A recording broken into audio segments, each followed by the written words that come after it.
Como é que é ser negro? Como é que é ser negro em Angola? É como ser branco na Europa. Como ser branco na Europa, né?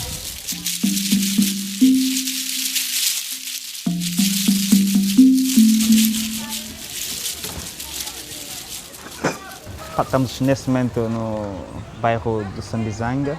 Esse é o bairro em que eu cresci. Aqui está toda a gente misturada. Está todo mundo misturado.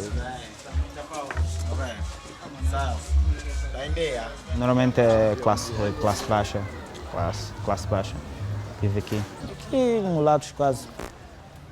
Muito pouco. Brancos também. Aqui não. Onde é que as pessoas vivem? Nos subúrbios mais pobres só existe um tipo de gente, que são os angolanos de raça negra. Nos condomínios, nos bons subúrbios, os angolanos de raça negra batem mais da elite, com angolanos de raça mista ou de raça branca ou povos de outras nações.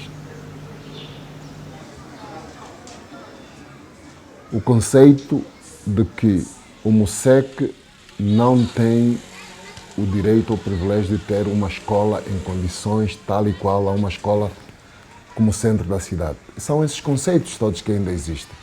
Muitos dos elementos do colonialismo português ainda estão evidentes em Angola.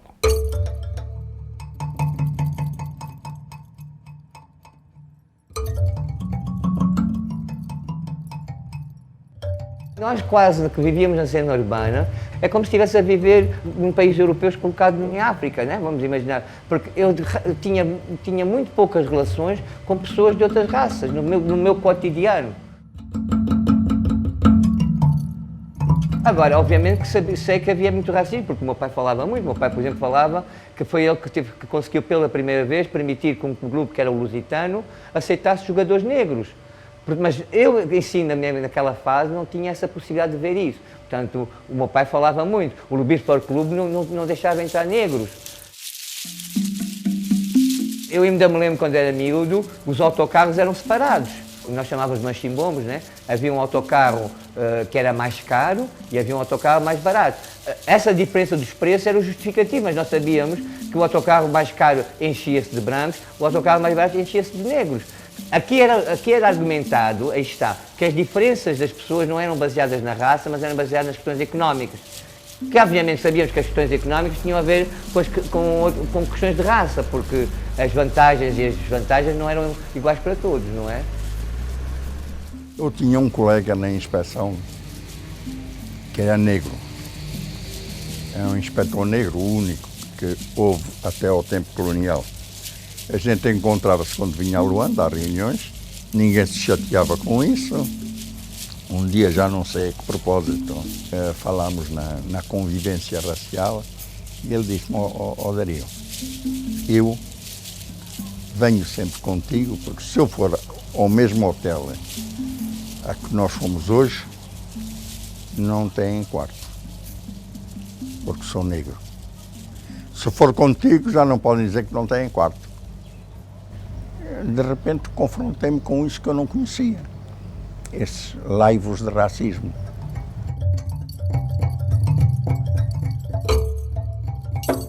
É um ponto de interrogação que eu tenho. Será que a herança colonial desapareceu do todo da sociedade angolana? Não creio. Num país africano em que a maior parte da população é de raça negra, quando vamos a determinados espaços e encontramos pessoas nesses espaços que vão usufruir dos serviços desses espaços, cujo tom de pele é maioritariamente branco, é preocupante. Alguma coisa não está bem. Eu não falaria, digamos, de racismo, é o racismo institucionalizado, longe disso, né? Agora, não posso ignorar que este problema existe, né? Pelo menos na comunicação social, sempre que o assunto vem à tona, é um tema que mobiliza muito as pessoas. No dia a dia, não diria muito, né? Mas há alguma tensão, alguma crispação, sempre que duas pessoas de raças diferentes, um preto, um mulato, um negro, um mulato, com um branco, entre branco e mulato, entre o mulato ou o mestiço e o negro, sempre que há uma discussão, sobretudo aí é que as coisas ficam feias, né, como se costuma dizer. As pessoas têm um comportamento de avestruz e quando dizem que Angola não há racismo, é mentira, em qualquer país do mundo há racismo, pois é em níveis mais pronunciados ou menos pronunciados. Acho que já esteve mais pronunciado, mas parece-me que existe qualquer coisa a borbulhar por baixo. Tenho sentido muito essa tensão mal disfarçada. O branco veio para nos dominar, já tivemos não sei quantos anos de colonização, não queremos mais esses chefes que ainda por cima. A gente ouve isto não é só das classes baixas, a gente ouve as pessoas a reclamarem, a dizer que ele veio, é meu chefe, mas pede-me a mim para fazer um trabalho que era suposto ele fazer. O jovem angolano que estudou e que tem o mesmo nível de escolaridade quer receber o mesmo com o português. E quando não recebe, comenta, vem novamente os portugueses colonizar. Que os portugueses vêm para Angola só para vir buscar dinheiro, que os portugueses não nos conhecem, que são oportunistas, que os empresários portugueses são portugueses, não querem angolano. Esse discurso nas redes sociais se nota. Há racismo muito explícito, eu diria.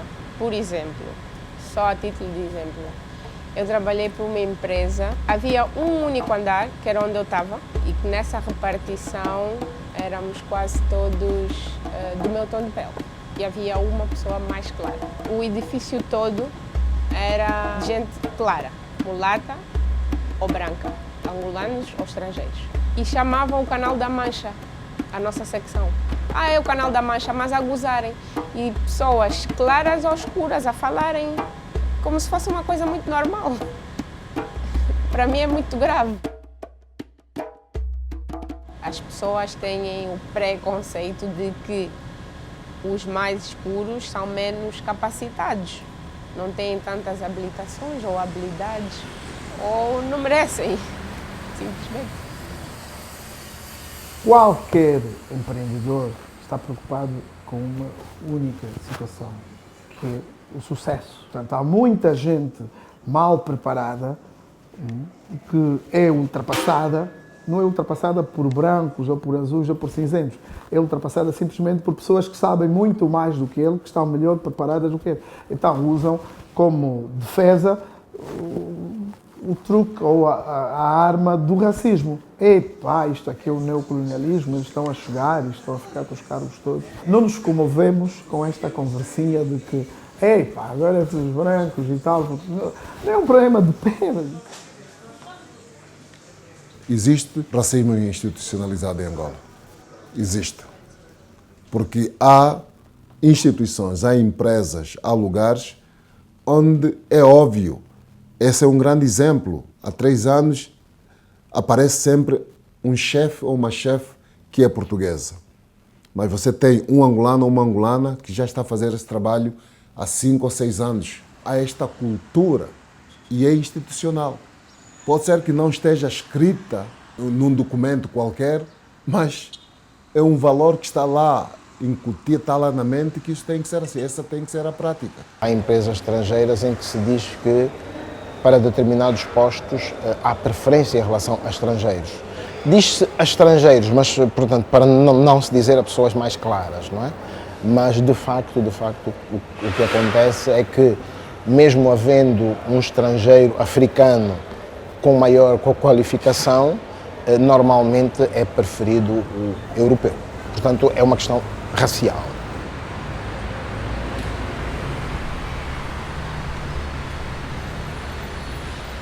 Ou porque acham que se verem com uma mulher negra não vão ser aceitos, porque, como disse, tem o racismo, já sou preta a jogar na Europa, vou chegar mais com uma preta da África, não vou ser aceito. Meus amigos não vão me convidar nos jantares. Mas se eu aparecer com uma loira estonteante, vou ser aceito. Acha que é isto? Où est-ce que c'est plus dangereux? C'est que, par exemple, en Angola, si vous êtes de couleur dite blanche, la probabilité que vous ayez une femme noire est plus élevée, puisqu'il y a plus de femmes noires. Eu acho assim, por exemplo, quando você está em Angola, a probabilidade, quando você é branco, a probabilidade de você ter uma mulher negra aqui em Angola, como são em mais quantidade, é maior. Et surtout, en règle générale, vous choisissez votre épouse dans le cercle que vous fréquentez. E também, de forma geral, encontra-se seu par no círculo em que você anda. Et les joueurs, quand ils deviennent très connus, sont dans des cercles où est-ce qu'il n'y a pas énormément de femmes noires. Eu não sei se aqui em Angola se pode falar de racismo como tal, mas existe colorismo, que é aquele sistema onde se considera a tonalidade da pele para definir o tratamento que uma determinada pessoa vai ter, o tratamento que a sociedade dá a uma pessoa. Isso aqui em Angola é muito frequente. Nós temos expressões como bom ventre. Quando uma mulher dá à luz, e as pessoas vão ver o bebê, se o bebê for muito escuro, as pessoas vão dizer que a mãe não tem um bom ventre, porque o bom ventre é aquele ventre que produz crianças, bebês que nascem com a pele mais clara. Então são expressões que se usam e que indicam que há de facto alguma coisa, pode não ser institucionalizada, mas que é alguma coisa que indica privilégio de um determinado grupo de pessoas em função da tonalidade da pele. Durante anos, séculos, os negros aprenderam branco é bom, negro não é, que resulta do processo de colonização, do processo da escravatura. Em Angola, no período colonial, havia racismo. O racismo estava institucionalizado. Na colonização portuguesa também houve imposições culturais, não é? Também houve diminuição da cultura autóctone.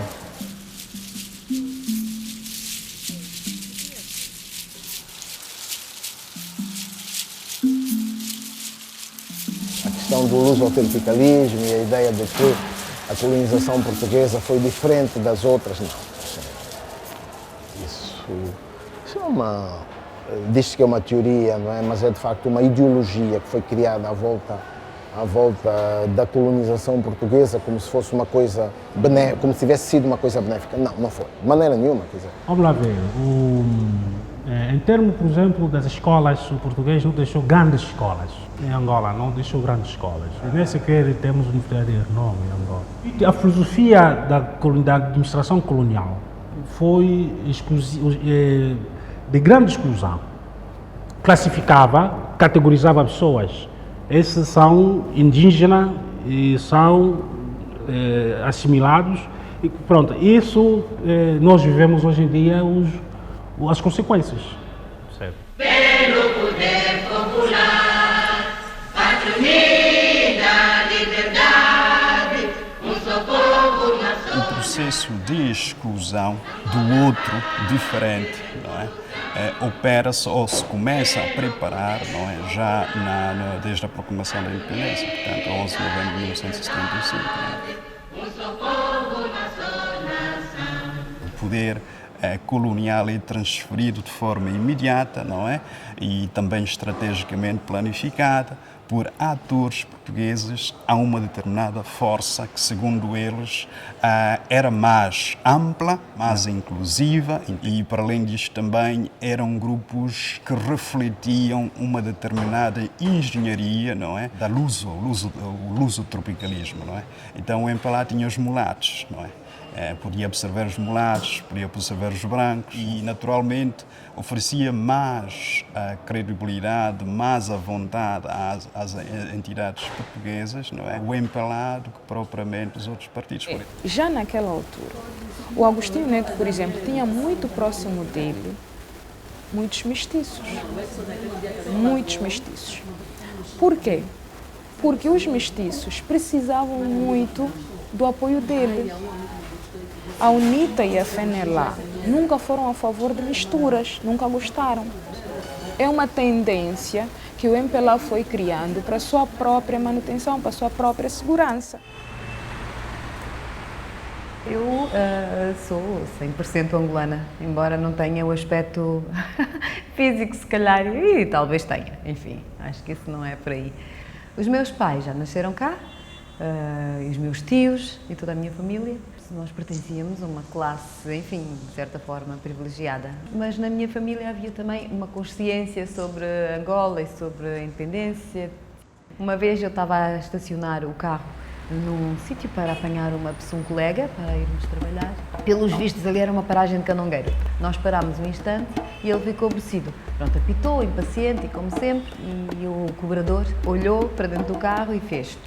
também essa cor de frango, obviamente que eu tive que responder cor de qualquer coisa como pincho ou churrasco, qualquer coisa assim, não é? Portanto, eu acho que as pessoas não têm que ter medo e devem responder na mesma moeda, eu acho sim. E o meu avô já nasceu aqui em Angola, portanto, do lado da minha mãe, o meu avô já nasceu cá em Angola, no Lubango, que antigamente era Sá da Bandeira. E a minha avó é angolana, tipo mulata de primeira mistura. Eu, por exemplo, cresci num ambiente em que, na rua, eu brincando com os miúdos da rua, jogando futebol na rua com eles, tinha nomes como Mulato Cangamassa, Branco das Pedras, alguns títulos pejorativos. Quando se é criança não se percebe e simplesmente se reage, mas depois começa a não aceitar-se de todo, mas a entender porque este ressentimento e este tipo de sentido pejorativo que se dá às pessoas de tez mais clara. Sobretudo porque, percebendo os fenómenos sociais hoje um bocado melhor, o poder económico continuou a ser retido por esta minoria, que somos nós, os brancos, os mestiços, os mulatos, os cabritos, os que forem. Às vezes eu aborreço-me um pouco porque eu acho que, por exemplo, entre as pessoas jovens, não é, a minha geração e a geração da minha filha e a geração mais para baixo até, acho que já não deve haver esse sentimento, não é? Ou seja, já não deve haver esse tipo de complexo.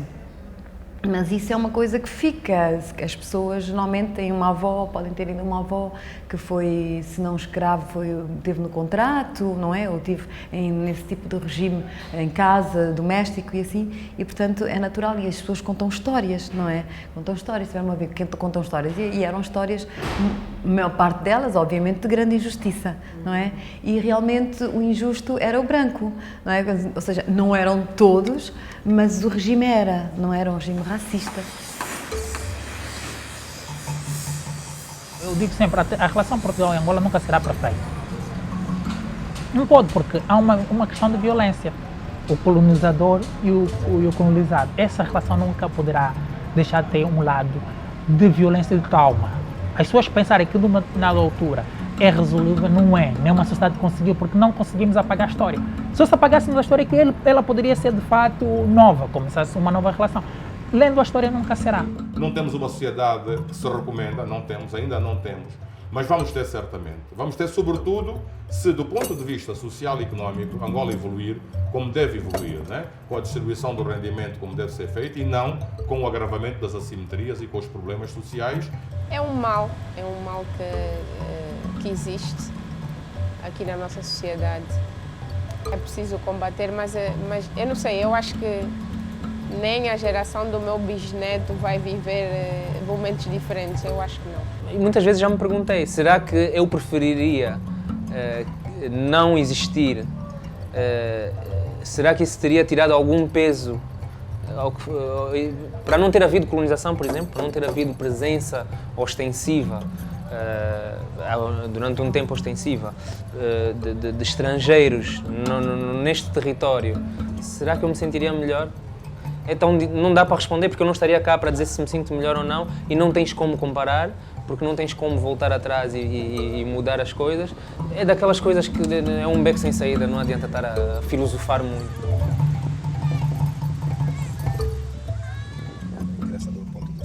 O último problema que eu até ouvi foi na faculdade, embaixo na Boa Vista.